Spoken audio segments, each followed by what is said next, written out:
ప్రతి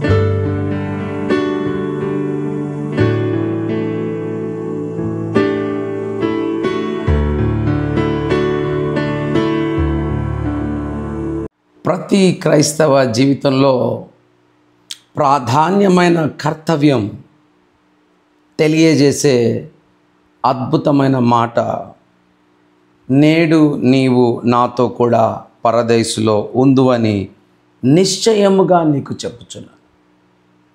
ప్రభువైన యేసుక్రీస్తు కల్వరి శిలువలో ఆయన వేలాడుతూ ఆ ఎండలో ఆయన భారభరితమైన తన దేహమంతా కూడా నొప్పి చేత బాధపడుతూ ఇంటెన్స్ పెయిన్తో ఆయన ఉంటూ ఉన్నటువంటి వేళ ఇరువైపులా ఉన్న నేరస్తులు చూస్తున్నప్పుడు యేసుక్రీస్తుకు వారి పట్ల భారం కలిగింది. వారిలో ఇద్దరిని రక్షించాలని యేసుక్రీస్తు ఆ గడియల్లో కూడా తన కర్తవ్యాన్ని మర్చిపోలేదు. నశించిన దాన్ని వెతికి రక్షించాలి అనే బాధ్యతను ఆయన విస్మరించలేదు. ప్రతి క్రైస్తవుడు తమ జీవితంలో ఉన్న ప్రాధాన్యమైన పని ఆత్మల పట్ల భారం కలిగి ఉండాలి అని యేసుక్రీస్తు ప్రతి విశ్వాసికి ఒక మోడల్గా, ప్రతి క్రైస్తవునికి ఒక హెచ్చరికగా ఈ మాటలు అంటున్నాడు. నేడు నీవు నాతో కూడా పరదేశంలో ఉండు. ప్రభువైన యేసుక్రీస్తు ఆ యొక్క రెండు ఇరువైపులా ఉన్నటువంటి ఆ సిలువలలో నుండి వెలువడుతున్నటువంటి మాటల్ని విన్నాడు. మొట్టమొదటి నేరస్తుడు యేసుక్రీస్తును సంబోధిస్తూ రెండు మాటలు అన్నాడు. Those are the key words out of the first criminal. మొదటి నేరస్తునిలో నుంచి వచ్చినటువంటి రెండు మాటలు, నీవు నిజంగా క్రీస్తు అయితే నిన్ను నీవు రక్షించుకో, మమ్మల్ని కూడా రక్షించు. Two important words came out of the first criminal. నీవు క్రీస్తు అయితే, రెండవది నీవు రక్షించగలిగితే అనే రెండు ప్రశ్నలు ఆయన మాట్లాడడం మనం చూస్తా ఉన్నాం. పిల్లరా, యేసుక్రీస్తు జన్మలో దేవదూత ఇలా చెప్పింది, ఆయన తన ప్రజలను వారి పాపములను రక్షించడానికి వస్తాడు. ఈయన నేరస్తుడైనటువంటి మొదటి వ్యక్తి యేసును రక్షకునిగా గమనించలేకపోయాడు. పేరు విన్నాడు రక్షకుడని, కానీ ఆయన రక్షిస్తాడన్న విషయము ఆయనకు తెలియకపోయింది. ఎంతోమంది గుడ్డివారిని, కుంటివారిని, మరి మరణించిన వారిని కూడా ఆయన రక్షించగలిగిన సమర్థుడు. లేఖనాల్లో మనము గమనించినట్లయితే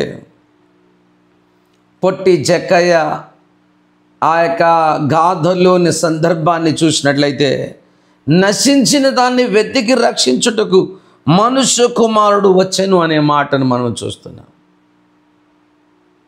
అందరినీ దోచుకొని పాడు చేసినటువంటి మరి జక్కయ్య జీవితాన్ని రక్షించగలిగితే, వేశ్యలను రక్షించగలిగితే, భయంకరమైనటువంటి దురాత్మల చేత పీడించబడిన వారిని రక్షించగలిగితే, యేసు నన్ను కూడా రక్షించగలడు అన్న విషయాన్ని మరిచిపోయాడు మొదటి నేరస్తుడు. ఆయనలో ఉన్న ఆత్మను చూడండి. మొదటి నేరస్తుడు దూషిస్తూ ఈ మాటలు అన్నాడు. భార్య ఇలా అన్నది, నీవు దేవుణ్ణి దూషించి మరణించు అని అన్నది.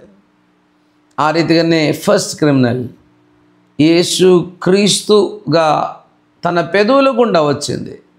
ఆయన రక్షకుడని అనుకున్నాడే కానీ రక్షించగల సమర్థన తెలుసుకోలేకపోయాడు. And he went to hell. దేవుణ్ణి దూషించాడు, నరకానికి వెళ్ళిపోయాడు. నేడు నీవు నాతో పరదేశులో ఉందువు అని నిశ్చయముగా నీకు చెప్తున్నానన్నమాట మనము గమనించినట్లయితే రెండవ నేరస్తుని యొక్క జీవితంలో నుంచి మనము చూడగలిగినటువంటి కొన్ని పాఠాలని గమనిద్దాం. పిల్లారా, రెండవ నేరస్తుడు యేసును గురించినటువంటి 7 మాటల్ని గమనించగలిగాడు. 7 things second criminal could recognize in Jesus' life. మొట్టమొదటిగా, నేను నేరస్తుడను, నేను ఈ శిలువ మరణానికి శిక్షకు అర్హుడను అని గమనించగలిగాడు. He recognized that he is a criminal and he is in need of a savior. ఆయన ఒక పాపి అని, ఆ పాపము నుండి రక్షించగలిగినటువంటి దేవుడు కావాలని ఆశపడ్డాడు. రెండవది, దేవునికి భయపడ్డాడు. నీవు దేవునికి భయపడవా? తన స్నేహితునితో అన్న మాట. మనము పొందుతున్న ఈ శిక్ష సమంజసమే మనకంటున్నాడు. దేవుడు న్యాయాధిపతి అని ఆయన గుర్తుపట్టగలిగాడు. మనం పొందుతున్న ఈ యొక్క శిక్ష మనం పొందుకోగలుగుతున్నటువంటి ఫలమే, దిస్ ఈజ్ ద ఫ్రూట్ అని ఆయన గుర్తు చేసుకోగలిగాడు. కానీ ఇదిగో మన మధ్యలో వేలాడుతున్న ఈయన పాపము లేని వ్యక్తి, నిందారహితుడని గుర్తెరగలిగాడు. అంతేకాకుండా, యేసయ్యా నీ రాజ్యముతో వచ్చేటప్పుడు నన్ను జ్ఞాపకము చేసుకో. He wanted that he should be in his kingdom. ఆయన రాజ్యంలో ఉండాలని, ఆయన రాజ్యంలో యేసయ్య ఆయన గుర్తు చేసుకోవాలని ఆశపడ్డాడు.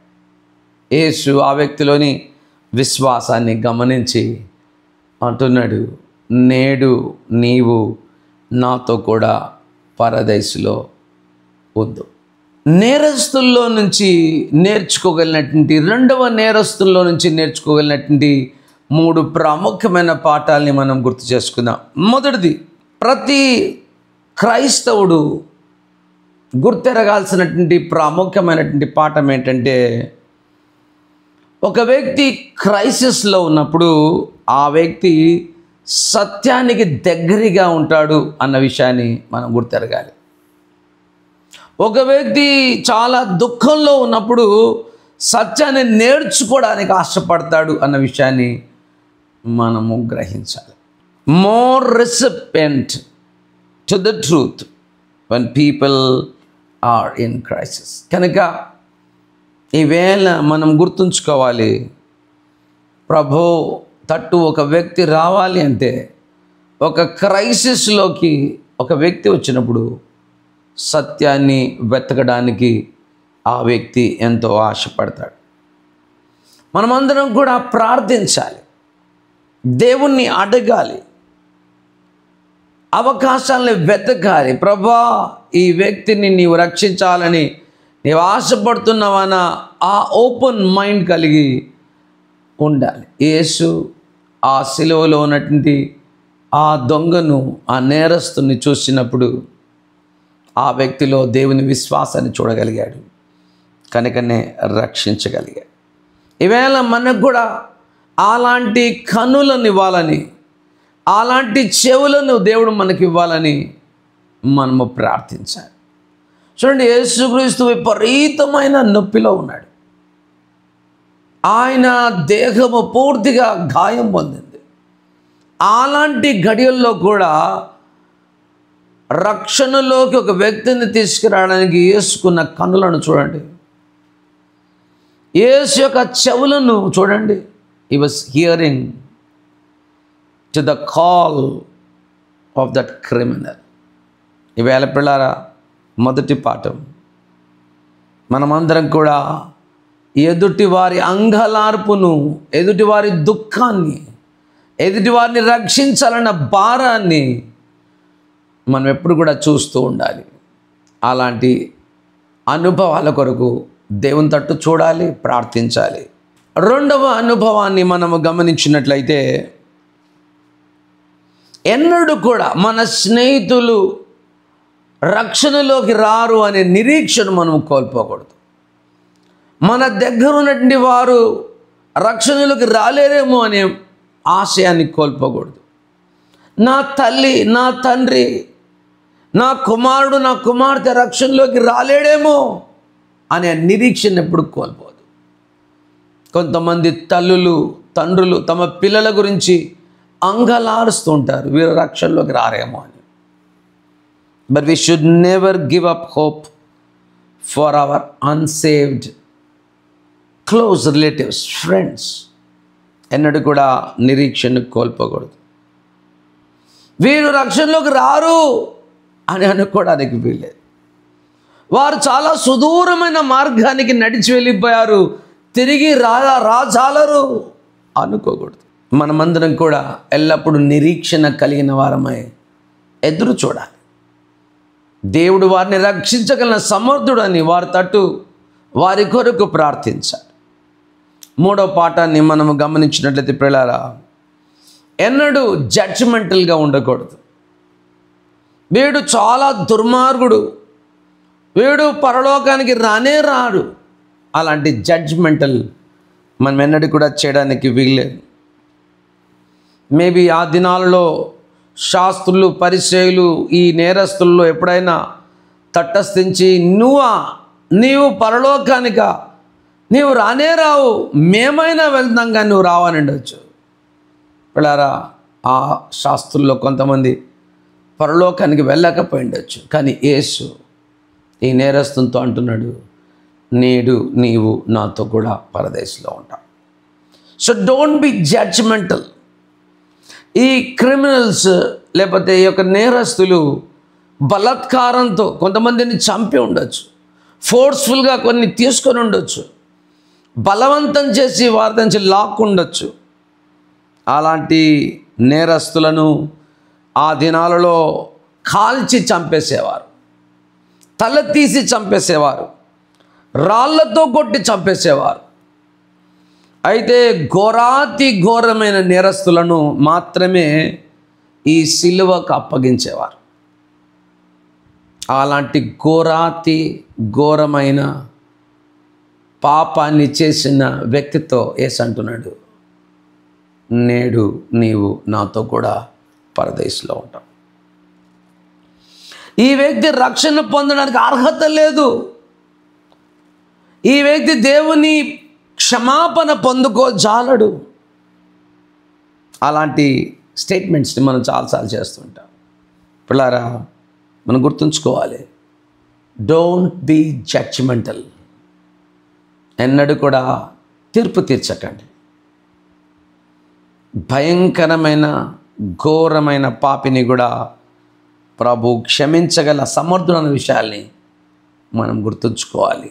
యేసుక్రీస్తు పలికిన రెండవ గొప్ప మాట ద్వారా ఈవేళ ప్రభు అయిన యేసుక్రీస్తు నీతో కూడా ఇదే మాట చెబుతున్నాడు, నేడు నీవు నా రాజ్యంలోకి రావచ్చు. ఏ రీతిగా ఘోరాతి ఘోరమైనటువంటి క్రిమినల్ని నేడు నీవు నాతో కూడా పరదైసులో ఉండు అని ఏ రీతిగా చెప్పగలిగాడు. ఒకవేళ నీవు క్రైస్తవుడు కాకపోతే, యేసుక్రీస్తుని ఎప్పుడు అంగీకరించకపోతే, ఈ దినం నీవెంత దూరానికి వెళ్ళిపోయినా పర్వాలేదు, యేసుక్రీస్తు అంటే నీకు ఇష్టం లేకపోయినా పర్వాలేదు, లేకపోతే అవిధేయత అనే రోడ్లో చాలా దూరానికి వెళ్ళిపోయి ఉండొచ్చు, ఈవేళ నీవు ఆయన తట్టు తిరిగి యేసు ప్రభువా నీ రాజ్యంలో నన్ను కూడా జ్ఞాపకం చేసుకో అని అడిగితే ఆయన తప్పకుండా తన రాజ్యంలోకి నిన్ను కూడా రానిస్తాడు. It is never too late to repent and come to Christ. ఎన్నడూ కూడా ఆలస్యం లేదు. ఈ దినము కూడా నీవు మార్పు చెంది పశ్చాత్తాపడి నీ రాజ్యం నాకు కావాలి ప్రభు అని అడిగితే he can give today also. కనుక ఈవేళ నీవు క్రైస్తవేతరుడవైతే, యేసుని నమ్మకపోయినట్లయితే, ఆ నేరస్తుడు ఏ రీతిగా తండ్రి నీ రాజ్యములో వచ్చేటప్పుడు నన్ను జ్ఞాపకం చేసుకొని అడిగాడు, ఇది నన్ను కూడా అడగవచ్చు. ఒకవేళ నీవు క్రైస్తవుడవై అవిధేయునిగా దేవుని మార్గంలో నడవకుండా ఉన్నట్లయితే నీ కూడా ప్రభు అదే మాట అంటున్నాడు, నీవు అదే పాపములో జీవిస్తున్నావా? అదే వ్యభిచారపు జీవితంలో జీవిస్తున్నావా? నీకు భార్య ఉన్నప్పటికీ ఇంకొకరి భార్యతో నీవు చెడు అఫేర్ని కలిగి ఉంటున్నావా? దొంగలాగా అనేకమైన మోసపు క్రియలను చేస్తున్నావా? నేరస్తునిగా నీ మనసాక్షి నిన్ను నేరం మోపుతుందా నీ మీద? లేకపోతే నీ స్నేహితులు నీ మీద నేరం మోపుతున్నారా? ఇదేనా నువ్వు కూడా ప్రభు రాజ్యంలోకి రావడానికి దూరంగా లేవు. ప్రభు అంటున్నాడు, నా రాజ్యంలోకి రా అనే రీతిగా రెండవ నేరస్తునితో ప్రభు చెప్పగలిగాడు. ఇతను నీతో కూడా అదే మాట చెప్పడానికి వచ్చాడు. నశించిన దాన్ని వెతికి రక్షించడానికి ఈ దినం ఇప్పుడే దేవుడు ఆశ కలిగి నీతో ఈ మాటల్ని మాట్లాడుతున్నాడు. నేడు నీవు నా రాజ్యంలోకి వస్తావా అని ఈ దినం కూడా నేను అడుగుతున్నాడు. ఆ దినం నేరస్తునితో ప్రభు చెప్పిన మాట, నేడు నీవు నాతో కూడా పరదైస్లో ఉంది. ఒక వ్యక్తి దేవుణ్ణి దూషించి నరకానికి వెళ్ళిపోయాడు. ఒక వ్యక్తి యేసు యందు విశ్వాసం ఉంచి పరలోకానికి వెళ్ళిపోయాడు. ఇద్దరు నేరస్తులను మనం చూస్తున్నాం. ఈ దినం నీ ముందు జీవపు మార్గం ఉంటుండగా నీవు జీవాన్ని కోరుకుంటావా, మరణాన్ని కోరుకుంటావా? యేసైతే ఈవేళ నా రాజ్యంలోకి వస్తావా, నా నిత్య రాజ్యాన్ని నీకు ఇస్తాను అని సెలవిస్తున్నాడు. నీవు ఒకవేళ ఈవేళ తల వంచి యేసయ్యా నేను కూడా నేరస్తున్నే, నన్ను కూడా క్షమించు అని అడిగితే ఈ దినం ఆయన నిన్ను క్షమించి తన రాజ్యంలోకి చేర్చుకోగలడు. ఆయన చెంతకు వస్తావా? కల్వరిలోని ఆయన ప్రేమను చూడు, ఆయన పిలుపును విను, ఆయన చెంతకురా. ఆయన నిన్ను కూడా రక్షించగలిగిన సమర్థుడు. ప్రార్థన చేసుకుందాం. నమ్మదగిన దేవా, ఎందరైతే నీ మాటల్ని వింటూ ఉన్నారు, వారి జీవితంలో ఈ మాటలు ఫలభరితంగా మార్చాడు. నీ సన్నిధిని, నీ ప్రసన్నతను నిరంతరము నీ బిడ్డలకు తోడు ఉంచండి.